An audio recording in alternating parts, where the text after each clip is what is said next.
इस डिज़ाइन की रिक्वेस्ट आप लोगों ने मुझे काफ़ी दिनों से की थी, तो आज इस वीडियो के अंदर मैं आप लोगों को ये डिज़ाइन बनाना सिखाऊंगी। हेलो फ्रेंड्स, मैं हूँ आमना और आप देख रहे हैं आमना का स्टूडियो चैनल। फ्यूजिंग की लंबाई और चौड़ाई मैंने आपको बता दी है।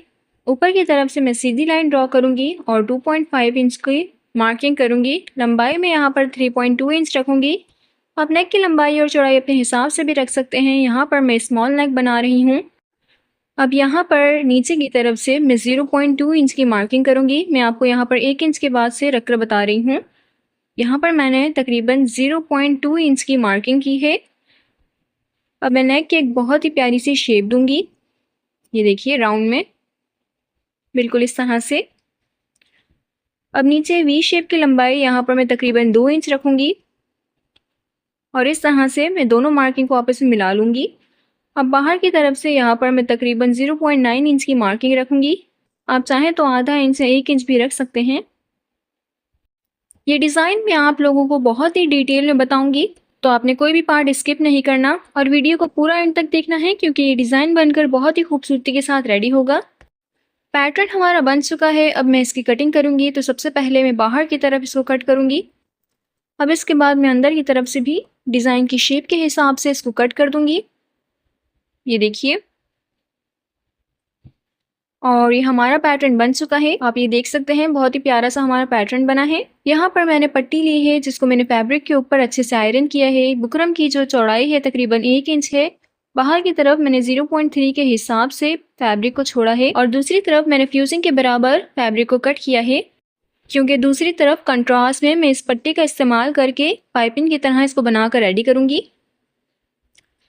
अब जो हमने फैब्रिक छोड़ा है, मैं अंदर की तरफ फैब्रिक ग्लू का इस्तेमाल करूंगी और इसे पेस्ट कर दूंगी। ये देखिए, मैं हल्का हल्का यहाँ पर ग्लू लगाऊंगी और जो हमने बाहर की तरफ फैब्रिक छोड़ा था, अंदर की तरफ मैं इसको पेस्ट कर दूंगी। पेस्टिंग हो चुकी है, ये देखिए।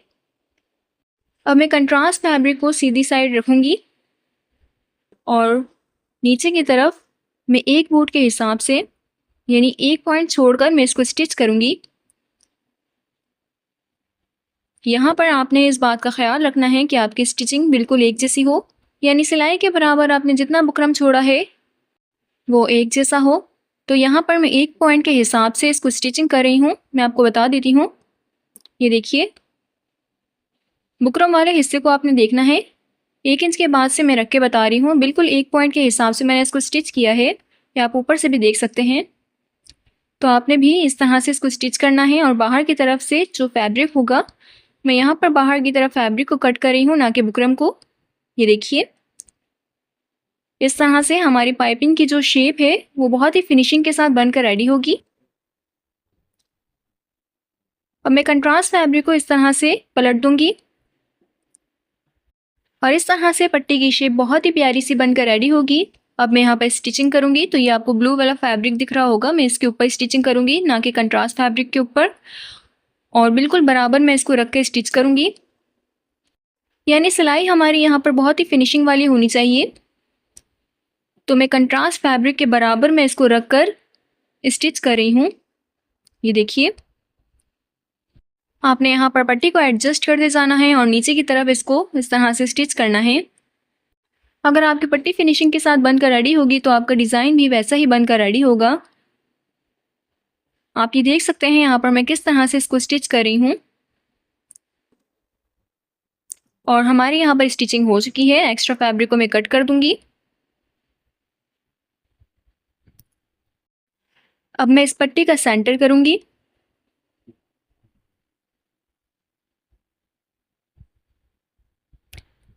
सेंटर करने के बाद मैं नीचे की तरफ से इसको शेप दूंगी। नीचे की तरफ से मैं इन दोनों को ऊपर की तरफ रख कर वी शेप दूंगी, बिल्कुल इस तरह से। नीचे की तरफ वी शेप बनने के बाद मैं इसे नीचे वाले साइड को ऊपर की तरफ इस तरह से रखूंगी, तो हमारा ये डिज़ाइन का शेप इस तरह से बैठ जाएगा। पैटर्न को मैंने फैब्रिक के ऊपर इस तरह से आयरन किया है। अब बाहर की तरफ से, यानी फ्यूजिंग के बराबर मैं बाहर की तरफ से एक्स्ट्रा फैब्रिक को कट करूंगी और दोनों किनारों की तरफ से मैं कट लगाऊंगी और बाहर वाले फैब्रिक को फैब्रिक ग्लू की मदद से पेस्ट कर दूंगी। आप चाहें तो यहाँ पर स्टिचिंग भी कर सकते हैं। क्योंकि ये पीछे की तरफ फोल्ड होकर तुरपाई होनी है। पेस्टिंग करने के बाद मैं इसको एक बार और अच्छे से आयरन करूंगी।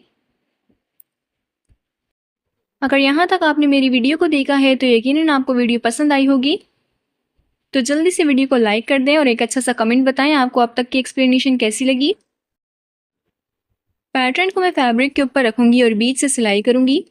अब मैं नीचे की तरफ से इसको स्टिच करूंगी। यहाँ पर आपने बिल्कुल बुकरम के बराबर इसको स्टिच करना है। ये देखिए,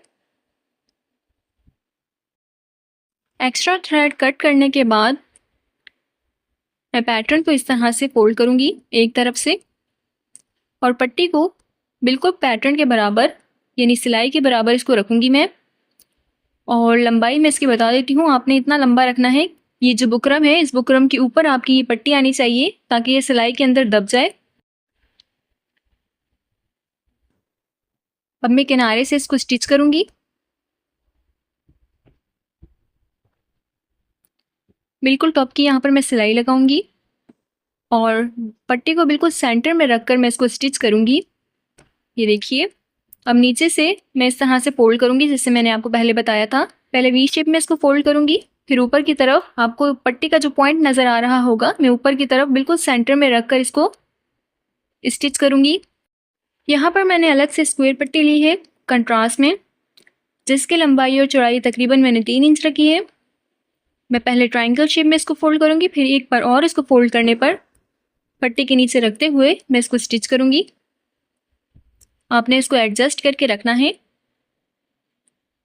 और फिर इसको स्टिच करना है। इन ट्रायंगल्स को स्टिच करते हुए आपने इस बात का ख्याल रखना है कि इनके जो पॉइंट्स हैं, इनके सभी पॉइंट्स बिल्कुल एक जैसे होने चाहिए, यानी आगे पीछे नहीं होने चाहिए, जिससे इस डिज़ाइन के लुक पर इसका असर पड़ेगा। तो यहाँ पर मैंने तकरीबन टोटल 5 ट्रायंगल्स को बनाकर मैंने रेडी किया है। अगर आप मेरी वीडियो पहली बार देख रहे हैं तो मेरे चैनल को विजिट करना नहीं भूलिएगा। मैंने अपने चैनल पर हर तरह के नेक डिज़ाइन को अपलोड किया है और शॉर्ट्स के अंदर भी मैं हर तरह के स्विंग से related tips and tricks share करती रहती हूँ जो आपके स्विंग सेक्शन के अंदर बहुत ज़्यादा हेल्पफुल रहेंगी। तो आप मेरे शॉर्ट्स को भी चेकआउट करना नहीं भूलिएगा। अब यहाँ पर मैं बाहर की तरफ से भी इसको स्टिच करूँगी। अगर शॉर्ट्स वीडियो के अंदर आपका कोई भी फेवरेट डिज़ाइन हो तो आप मुझे ज़रूर बताएं, मैं उसकी फुल वीडियो बनाने की पूरी कोशिश करूँगी। वीडियो को सब्सक्राइब नहीं किया है तो जल्दी से कर दें और बेल आइकन का बटन प्रेस करना नहीं भूलिएगा, इससे मेरी वीडियो की अपडेट आप तक जल्दी पहुंच जाएगी। बाहर की तरफ से स्टिच करने के बाद मैं नेक के अराउंड भी इसको स्टिच करूंगी। ऊपर की तरफ से मैं बुकरम के बराबर इसको स्टिच करूंगी राउंड में, बिल्कुल इस तरह से। फिर इसके बाद सिलाई के बराबर थोड़ा सा फैब्रिक छोड़कर इसको कट करूंगी। मेरी पूरी कोशिश रही है कि मैं इस डिज़ाइन को बहुत ही सिंपल और बहुत ही डिटेल में एक्सप्लेन करूं, पर अगर आपको फिर भी कोई भी पार्ट समझ में ना आए तो आप मुझसे कमेंट सेक्शन के अंदर भी पूछ सकते हैं। कटिंग करने के बाद मैं यहाँ पर कट्स लगाऊंगी। पहले तो नीचे की तरफ लगाऊंगी, फिर उसके बाद राउंड में मैं सभी तरफ कट्स लगाऊंगी ताकि ये पीछे की तरफ पलट कर आराम से फोल्ड हो जाए। इस डिज़ाइन को आप एक बार ज़रूर ट्राई कीजिएगा। आप इस डिज़ाइन को अपने मेजरमेंट के हिसाब से भी बना सकते हैं। इस डिज़ाइन के मेथड को अगर आप स्टेप बाय स्टेप फॉलो करेंगे तो ये डिज़ाइन बहुत ही आराम से बन जाएगा। अब मैं नेक को इस तरह से पीछे की तरफ पलटूंगी और इसके किनारों को मैं क्लीपर की मदद से बाहर की तरफ निकालूंगी और सुई धागे की मदद से पीछे की तरफ मैं इसको हैंड स्टिच कर दूंगी ताकि इसमें फिनिशिंग वाला लुक आए। अब मैं इन ट्रायंगल्स को नीचे की तरफ बिठाऊंगी और यहाँ पर पर्ल का इस्तेमाल करते हुए हैंड स्टिच कर दूंगी। तो फाइनली हमारे ये डिज़ाइन बनकर रेडी होता है, ये आप देख सकते हैं। बहुत ही फिनिशिंग के साथ मैंने इस डिज़ाइन को बनाकर रेडी किया है। डिज़ाइन पसंद आए तो वीडियो को लाइक करके अपने फ्रेंड्स के साथ शेयर करें। ऐसे और भी डिज़ाइन देखने के लिए मेरे चैनल को फॉलो करें। Thank you for